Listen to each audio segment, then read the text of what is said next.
সাভারের আশুলিয়ায় যৌথ বাহিনীর গুলিতে কাউসার হোসেন খান নামের এক শ্রমিক নিহত হওয়ার প্রতিবাদে ঢাকা আরিচা মহাসড়কে জাহাঙ্গীরনগরের ডেইরি গেট অবরোধ করে রেখেছে শিক্ষার্থীরা। দুপুর 1টা থেকে জাবি শাখা ছাত্র ইউনিয়নের শিক্ষার্থীরা মহাসড়ক অবরোধ করে রাখে। এ সময় মহাসড়কের উভয় পাশে তীব্র যানজট সৃষ্টি হয়েছে।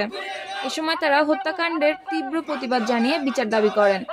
উল্লেখ্য, গতকাল দুপুরে শ্রমিক বিক্ষোভে আশুলিয়ার টঙ্গাবাড়ি এলাকায় যৌথ বাহিনীর গুলিতে ম্যাঙ্গো টেক্স লিমিটেডের সুইং অপারেটর কাউসার হোসেন খান নিহত হন। এ সময় 4 জন গুলিবিদ্ধ সহ আহত হয় অন্তত 30 জন।